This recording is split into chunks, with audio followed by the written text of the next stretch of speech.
Good morning, everybody. Tom Sawyer here with Sawyer and Latimer. Just waiting for people to enter the room. Get started a few minutes early here just to give it time to get everybody in. So I see we've got Mary and Wayne and Steve joined us already.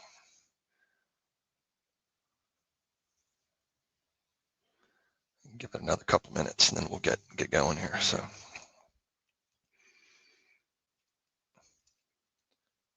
Hope everybody's having a good day. I see the news has just said that we've got a Monday Broward County reopening date for phase 1 opening. So that's good news.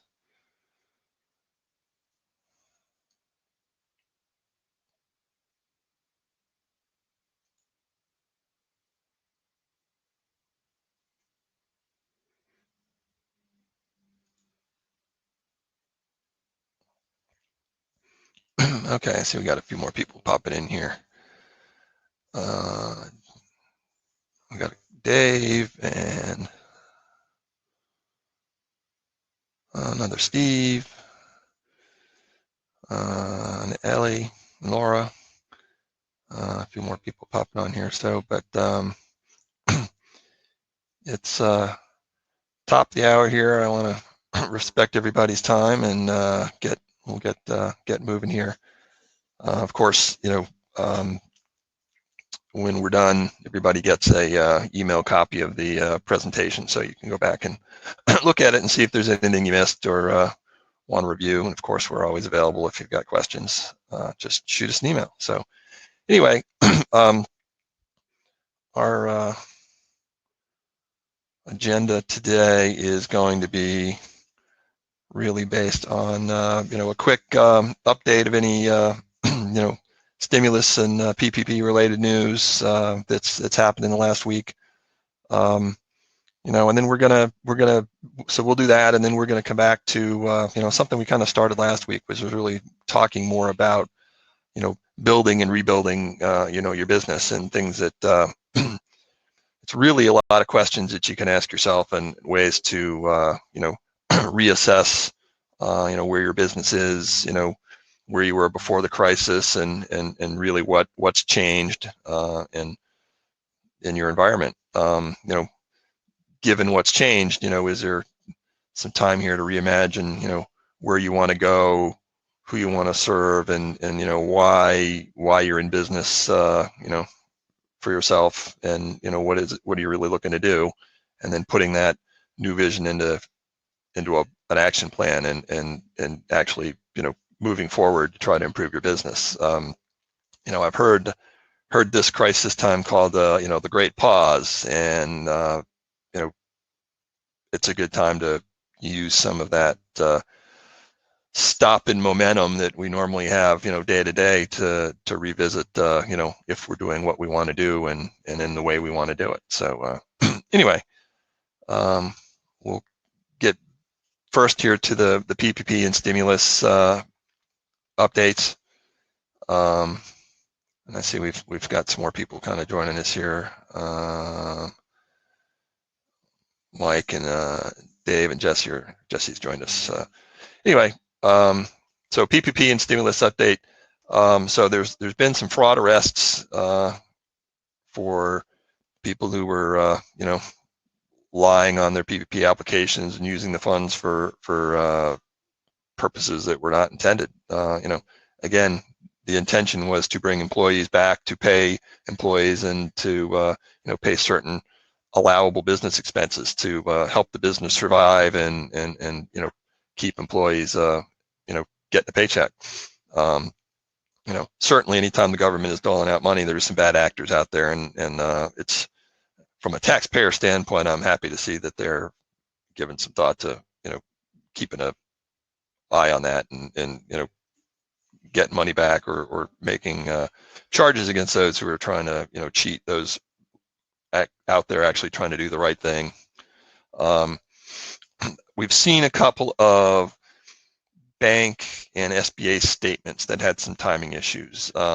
It's concerning a little bit, and what I mean by timing issues, I mean we had a client who received a statement from her bank showing a loan date of the 8th of April, and that's what the statement showed. Well, she got the money May 1st, and she was concerned that her 8-week time frame would be from the 8th of April, even though she didn't actually get the money to May 1st. So, of course, we'll keep track of her actual funding date, and she certainly couldn't have spent the money during that almost month period of time where she didn't have it. But it's, you can see where there's some disconnect there, and she's been in contact with the bank, and they basically said that this is really, well, that was when we applied for it, not when you actually got it. So, we think she's going to be okay with using the date she actually received the money and then wait 8 weeks. But we've seen that with some clients. So new guidance from SBA, as we talked last week about what I was calling scare tactics, which were these letters that you were getting from your bank, or these emails you were getting from your bank saying that you need to do, certify that you needed the money. And the banks were coming back to people saying, hey, if you didn't need the money, you should return it. So the SBA has kind of come out and said, look, any business really that's under a $2 million PPP loan, we're going to consider a small business. And, if you certify that your business was affected by this crisis, then, then we're going to be pretty much okay with it. It doesn't mean they'll accept your calculation of the funding, which I guess could still be a problem. But, we've seen, all the folks that we were involved in, we're basing on actual payroll records, so I'm not concerned about the funding amount. But, we were a little, I wasn't really concerned, but there was some concern, mostly because of these scare tactics from the banks, that, there'd be a problem. So they basically said, the Treasury said that they're going to be, focusing on the 2 million and above PPP loans. So, and that your business, if it's got, a $2 million PPP loan, you've got a pretty substantial size business and a pretty substantial size payroll. And they think that maybe at that level, you have other resources, and, maybe you shouldn't have gotten a PPP loan. So for good or for bad, we don't have anybody with coming anywhere near a $2 million PPP loan. So I'm not concerned about it, but it's nice for them to have come through and said that there's a safe harbor, and to, relax that a little bit. I actually have seen today an email from Truist, which is the new BB&T and SunTrust combined company, sending out emails to people with, kind of this new information. So, we keep an eye on the Treasury's website, and for these, questions that are asked and answered, it's kind of their guidance. And we still don't have any updates on guidance for forgiveness. I'm hearing talk in Washington that they might try to redo what the timeframes or what you can use the money for. And, well, that's great, but, most of our clients have received PPP loans, have had them for a couple of weeks, and we've got plans in place to make sure that we spend it properly, and we're going to use it all, or at least let them know that there might be some repayment and what that number looks like. But, we base what we know at the time, and we've done that. So if something changes, certainly we'll let you know. But I imagine that, like with everything else, things move awful slow sometimes in DC. I know there's some other stimulus bills outstanding, which could either change this or do other individual stimulus. But, that's might happen later. We'll keep an eye on it, let you know if there's, anything we need to do. So that's our kind of update on the PPP and loan and stimulus situation. I think really we want to get back to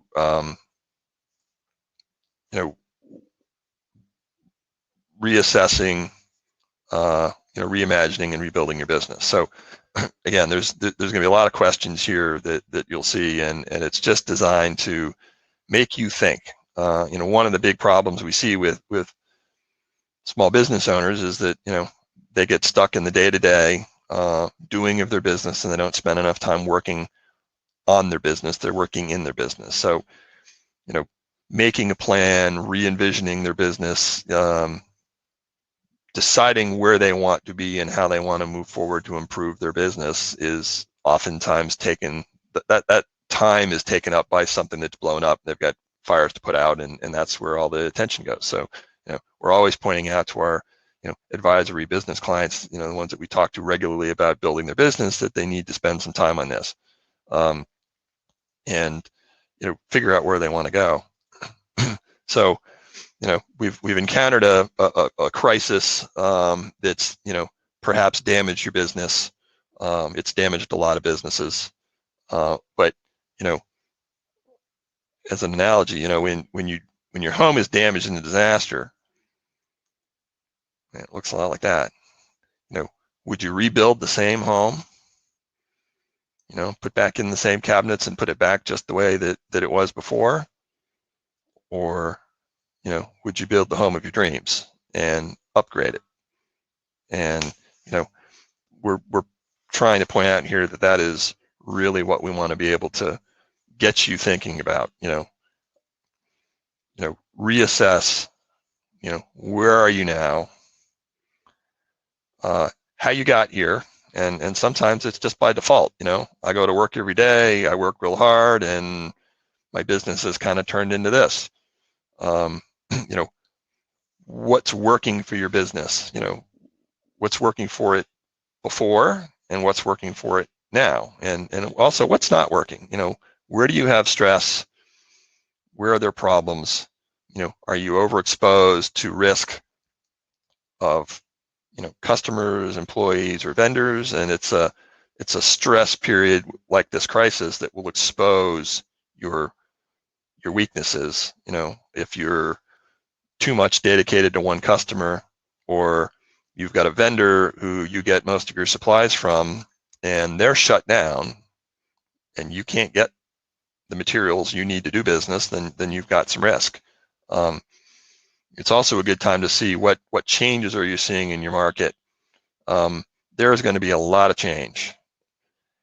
This reopening period is going to take a while, and truthfully, we don't know whether it will stick. If the virus counts start to increase, or this comes back again this winter, could we see another shutdown? What did you learn this time that would help you plan for the possibility of another one? And better yet, what can you do to take advantage of the situation? Whether it's a change in your market, a weakening of a competitor.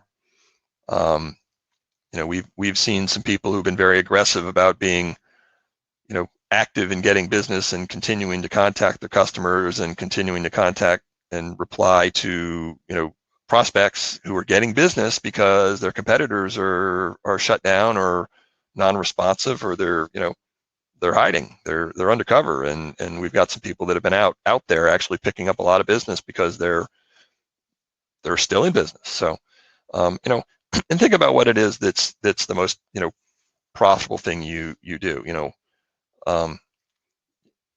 We see clients all the time who chase big projects or chase big customers, but the reality is sometimes those big projects and big customers don't have the profit margin that a lot of the smaller ones do, and they get distracted by the big deal when we'll look at end of year and say, hey, your revenue decreased a bunch, but your profits are up. Well, yeah, that big project I did really wasn't super profitable.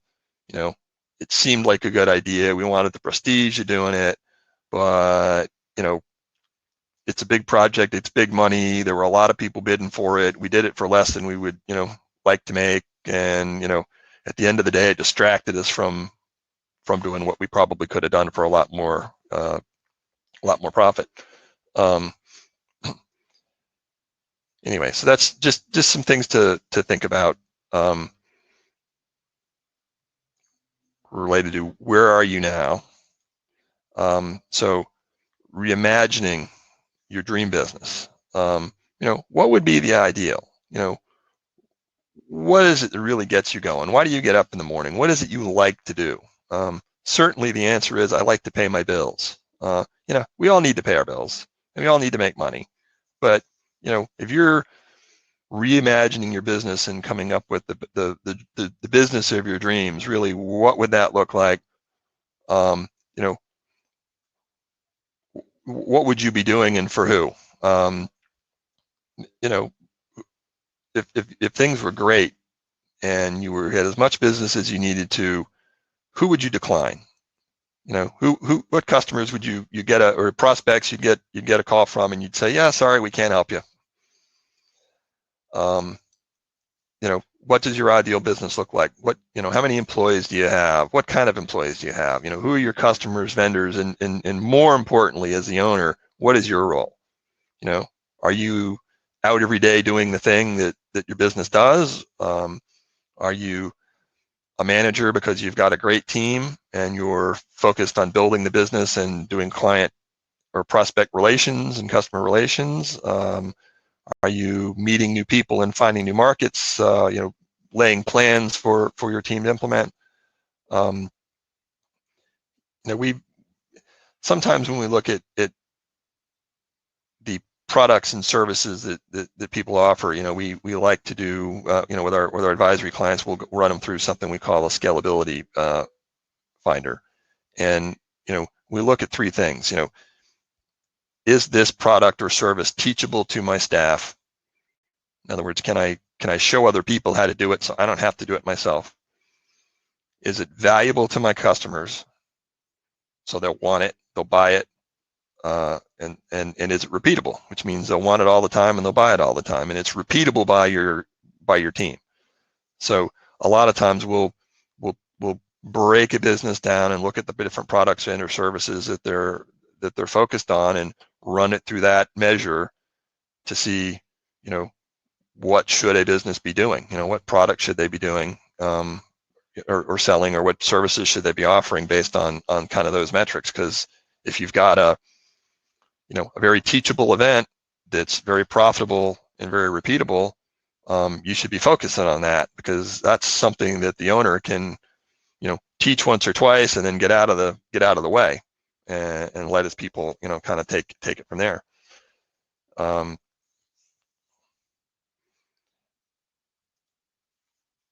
So more on reimagining. You know, what does your ideal day look like? You know, how much are you working? You know, what is your role, and who fills in if you're not there? You know, can you be more efficient and create capacity, or can you decline one type of client that isn't profitable to accept another kind that is? You know, what does it look like if you transform this business? And then what systems or team would let you run smoothly without, you know, you being the key to everything that happens every day? You know, what would it look like if you were gone for a month on vacation? You know, can your business run by itself? I mean, this is, you know, it's your life, it's your business, and what do you want? You know, how can the business serve you instead of you serving your business? And we see a lot of business owners stuck here, and it's stuck because of momentum. It's stuck because they've built this monster, a business that they've maintained real tight control over, and they need to put systems and staff in place in order to, you know, take the major, you know, sticking point as them. And I can tell you from personal experience, sometimes, you know, setting your team free to do, you know, what you want them to do, you know, well-designed systems and procedures and guidance, and the business owner gets out of the way, sometimes things go very well. You know, I tend to be a little controlling, and I find that I'm oftentimes I'm the delay. It's things are stuck with me, and if I just would turn over control to some other people, things would move a lot smoother. And you know, it's a daily battle I fight with myself, with you know, but it's knowing that and making sure that you're reviewing those things regularly to see what you can do to improve, you know, your business. So once you've kind of reimagined what it is that you want, you know, what do you do about it? You need a plan. You need an action plan, and you know, so change is hard. to say that, it creates resistance, and roadblocks will come up, whether they're in your own head or whether they're from your team. But if you're committed to the process, and if you're committed to, and you have a detailed action plan that covers, what, where, and when. So, there's studies that show that an action plan will come close to tripling the chances for success. So, it's one thing to say, I want to lose weight and I'm going to work out. It's another thing to say, I'm going to work out Monday, Wednesday, and Friday, and I'm going to be at that 6 a.m. class at the gym Monday, Wednesday, and Friday, and that's what I'm going to do. And now you just have to make sure you get there. When you leave it with, I'm going to work out, there's not enough detail, there's not enough action there, and you're likely to not have that succeed. I need to plan for that resistance and those roadblocks, because they're going to come. So you need to know, how am I going to handle this when it happens? Because I can almost definitely say that this is going to happen. And then you need to plan for accountability and follow-up. Having the plan and then having some accountability and some follow-up with someone is very important. So don't get, the other thing I'll throw out is, and this is an issue that I deal with fairly regularly myself. Don't get stuck in the planning. It's been said that the great is the enemy of the good, and I will oftentimes talk about doing something forever, and it never gets implemented and it never gets done. So I'm happy that we're doing these webinars, because it's been something I've been wanting to do for a while. So I got pushed and I scheduled the first one, and now I had a deadline, and I told everybody it was happening and I needed to make it happen. So that begot the second one, and here we are on the third one. So it wasn't as planned. Every one of these has a limited amount of planning time, and it goes live at 11 o'clock on Thursday, and I've got to make it happen. So take that as an example. Some of these things are related to value. So if you ever wonder what the value of your business is, you decide to sell it. And business valuation is I don't want to get too deep into valuation, but it's what makes your business more valuable. And it doesn't mean you have to sell it. You might be leaving it to your kids, but I'm willing to bet that you're going to want your kids to have the most valuable business as possible, because I'm guessing most of you would need your kids to continue to pay you, since your business is probably your most valuable asset. Your home and your business should be your most valuable asset. So building it to the point where it's got great value is important. What would you need to maximize this value? And better yet, what is it worth without you? If something were to happen to you, would this business continue? Could it continue, or would that large amount of value that you've built up just disappear? There's basically 8 key drivers of value in a business, and I am not going to get into that today. That's a whole separate presentation. But let's just say that I'll go through one here in particular. One of the biggest drivers is separating the business from the owner. And if 100% of the tasks are reliant on the owner, then a buyer is going to see a huge amount of risk. So buyer comes in, looks at your business and says, hey, you make a lot of money. Who's your sales team? Well, I have all the contacts. I'm the owner. I do all the sales. I know all the guys in my industry, and I know all my customers personally. They're good friends for years and years. And the buyer is thinking, great, how do I transfer that to me if I'm going to buy this business? So a buyer coming in and that sees a business that is run by systems and by your team, with the owner, steering the ship and being involved at a little higher level, where a new owner could come in and kind of take over without day-to-day, micromanaged detail. That is a business that has a lot more value than a business that's run and controlled by just one person. So, we just want to, point this out. And it's important to, give some thought to that. And sure, there are businesses at a professional level like accountants and lawyers and dentists and stuff where, you can build it to a certain point. I think probably, our industry, we could definitely build that to a point where I've got a team of people running most of it. Maybe a little harder for a medical doctor or a dentist, but again, if you've got a great team and someone can come in, and even in a dentist's office, you've got you've got some associates and you've got, a team of, hygienists, and, the doctor comes in and does a certain number of high value add-on things, then, his business is a lot more valuable than one who is doing it all himself. So, but really, you got to watch. Building the value is important. It's for most of us, it's part of our retirement plan is to have that business. It's for us, later. So we've got something called the Value Builder System, which is a tool that we use to measure business against these 8 key drivers.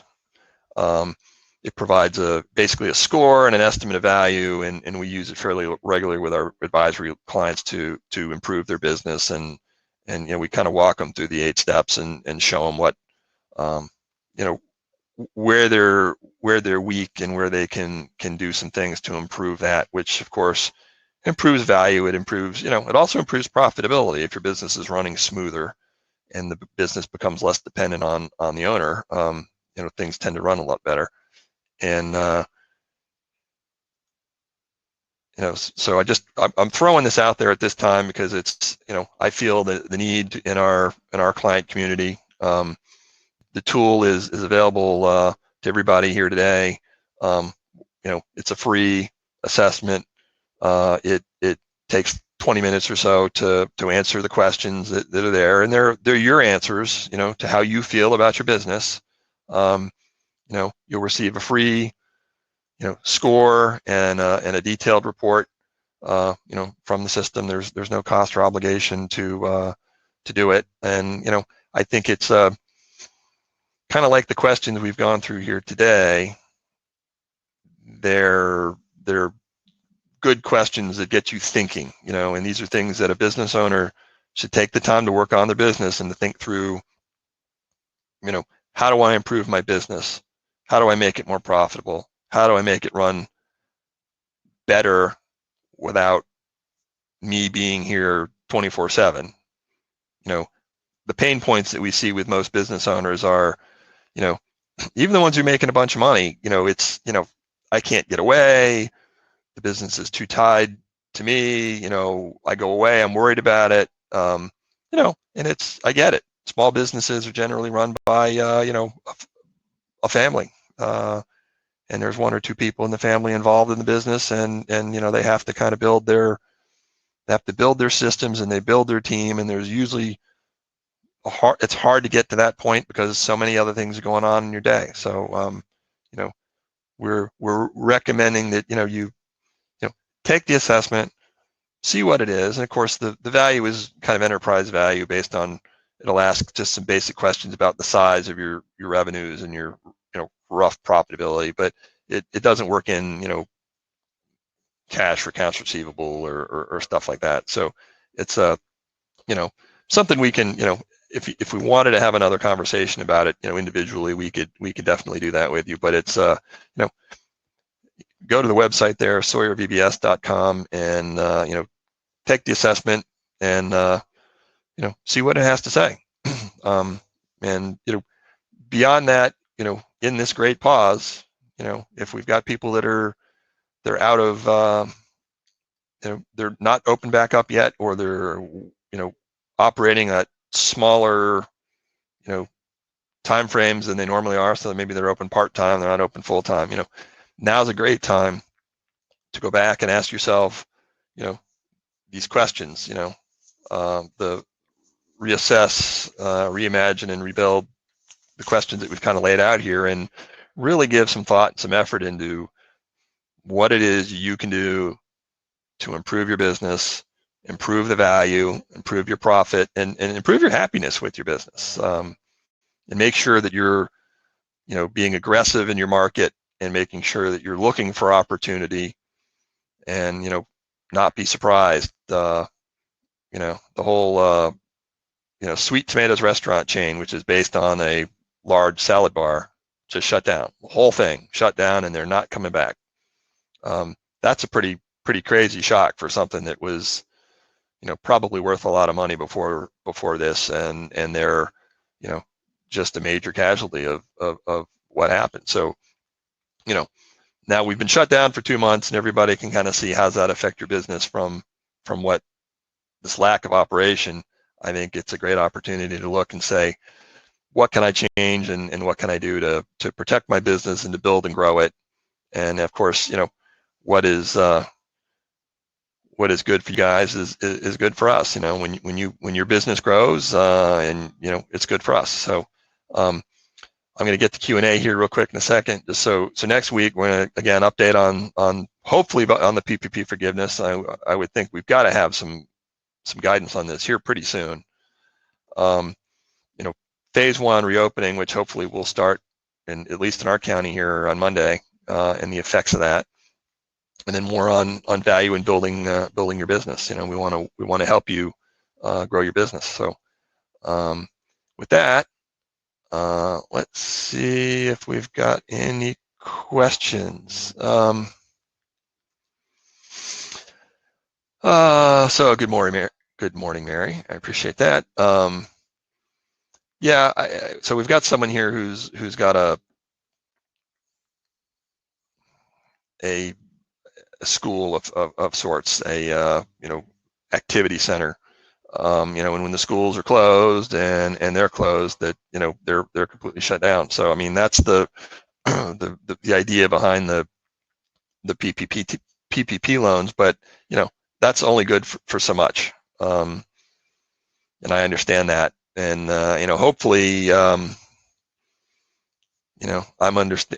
think I'm starting to see some certain daycares open up. I'm not sure what the rules are on that, and it can be more restrictive, I think, in your city versus the county or the state level.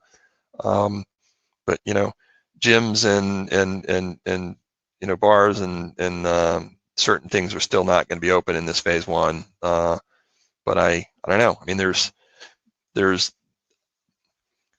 I think for this particular individual, there are some challenges to what will be the new normal. What our activity is going to be. I mean, if schools are closed, definitely through, I mean, we only got another month or so here, or less, for the regular school year, for the one ending now. And there's a lot of questions about whether the fall will be, open as normal, or whether they'll continue distance learning. But I think there's definitely some pent-up demand from people who have been sitting around at home. And if you can, I think overcoming the factor that the cleanliness, the health issue is going to be a problem for schools. But I mean, what I'm hearing, the restaurants are doing, and some of the other service providers are doing, they're putting protocols into place. They're calling it out to their customers and telling them what they're doing to keep them safe and to make, keep them healthy. And I think that's part of it. I've talked to some service providers, who are in and out of people's homes, and there's something to be said for, doing it as a presentation. You get out of your vehicle, you call the customer and let them know you're there from your cell phone, ask them about their health, and that, let them come out to greet you while you put your mask and new gloves on, and show them that, or maybe put on, things on your feet to, not track anything in. I mean, it's a matter of showing business, the consumer that you take it seriously and that you have protocols, and think of the difference. You've got someone, a plumber coming to your house, and they show up as normal, or they show up, put their mask and gloves and booties on, and they're prepared to come into your house, and it makes you feel like they get it. So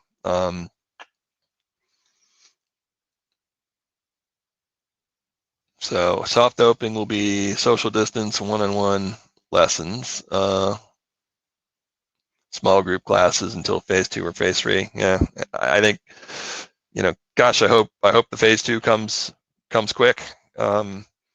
And it's a matter of I don't know. I've seen all kinds of different things. The gym I was going to is doing stuff online, but I'm not paying for it. So while they're keeping me perhaps engaged, they're definitely not making any money from that, and that's, I think, a problem. Yeah, so there's some cleaning systems and stuff like that, and I think that's going to have to happen. And maybe you can do small classes, or I guess depends on what kind of area you have, but I think for all businesses, having the protocols in place and being able to tell your customers up front, here is what we're doing, here is why it's okay for you to come back. Question: do the PPP funds have to be in a separate account?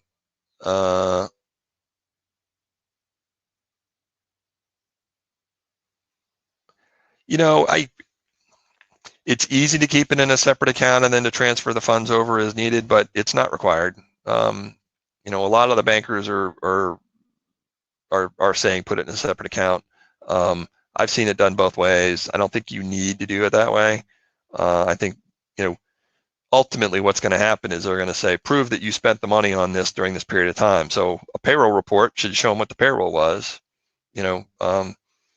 Maybe copies of the rent checks will show them what the rent was. Utilities and utility bills. I think that's ultimately what we're going to have to show them. I don't think you need to draw it that directly. We're definitely not suggesting that you create a new account and then change the account your payroll comes from, because that's a lot of effort for a couple of weeks. I mean, this should all be done in 8 weeks. So I don't think you need to go that deep. Yeah, I mean, we're seeing landlords, the questions on landlords and paying rent. So for commercial landlords, I mean, some of them are being more lenient than others. Some are very much, hey, it's the rent, you owe me the rent, and I get their point. I mean, everybody's kind of, someone gets stuck holding the bag. Is it the business owner? Is it the landlord? Is it the mortgage company? What I've seen is the best thing to do is to at least be communicative with your landlord or vendors that you're maybe not being able to pay right now. And just say, hey, we need a little time, but we can't do anything until we open back up, and that's not going to happen for a few more weeks. What can we work out? So I get the challenge. We've got, schools are shut down. The dental offices and stuff are shut down. And now they're opening back up, and they're having trouble finding certain supplies, because those supplies like masks and gloves and stuff are being used by everybody. It used to be pretty easy to get that stuff because only medical people wanted them. Now everybody wants them. So I think there's some challenges obviously out there, and we're just pointing out that give some thought to those challenges. Think about what you can do to overcome them, and then better yet, how can you change your business to maybe not be quite so reliant on that. I mean, obviously, if you've got an aftercare facility, then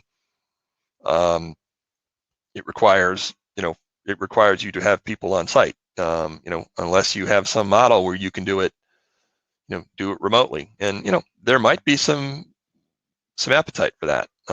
There's a lot of kids stuck at home. A lot of kids doing remote school where I think parents are looking for activity. So, you know, maybe there's a way to do that, you know, via camera, whether it's one-on-one or small group. I mean, we've considered and haven't really rolled it out, but you know, a mastermind kind of group with business owners, you know, via Zoom. You know, this is more of a me talking to you, and other than the chat box, there's nothing coming back. But you know, I'm in meetings regularly on Zoom where we've got, you know, half a dozen people on the meeting, or in a mastermind group where, you know, everybody gets their chance to talk about the issues that they've got and asks the group for help, and then people can chime in and you know, give some input from, you know, different perspectives. But you know, I would look and see, you know, what is anybody else out there doing anything different, you know, in your business, you know, and you know, can you turn that into you know, something that's you know, a cash generator. You know, restaurants went to doing, you know, even restaurants that didn't have delivery before are now doing delivery and pickup. I've seen restaurants do, you know, selling supplies. Who, you know, I think Ruth's Chris was selling their steaks, you know, raw. You cook them yourself. But you know, they were buying them right, and they're just finding ways to generate some revenue. Obviously, that's not going to last very long, but you know, if they can open back up next week, you know, even, you know, 25% capacity is not going to be a whole lot, but you know, can they make it so they're paying the rent and paying their staff? And you know, it'll be interesting to see where, you know, what programs the government might come out with, you know, at the end of this PPP thing. Hopefully, we're all open and we're back to close to 100% or 75%, and can you know, make do with that. But we don't know. We just don't know. So anyway, I don't see that there's any newer questions, but you know, if you got something, drop it in there. Otherwise, I think I'm just going to you know, say you know, thanks for attending. You know, I hope you found some value in what we're doing today. I hope you'll, you know, take some time to, you know, ask yourself these questions and really ponder, you know, what you can do to grow your business and make it better and work better for you, and be more defensive and to your market, but also be aggressive and see what you can do to, you know, take advantage of those businesses that are just have their head down and aren't paying attention. So there's a lot of fear out there, and I think a lot of business owners are still stuck in the, oh my gosh, what am I going to do phase, and not in the what can I do and what should I be doing and how can I take advantage of you know, other people's inaction. So you know, obviously, you know, we're here to help. If there's anything anybody needs, you know, shoot us an email, or you know, if you want everybody's going to get a copy of the presentation, you know, the video anyway, in an email here in a few hours. If you want the slides, just you know, let me know, or they're dropped in the chat box. Just say, you know, give me the slides, or you know, shoot me an email later, and I will happy to share those with you, so you can kind of sit down and give some thought to these items. So you all have a great day, and appreciate your attendance, and let us know if we can help you. All right, bye.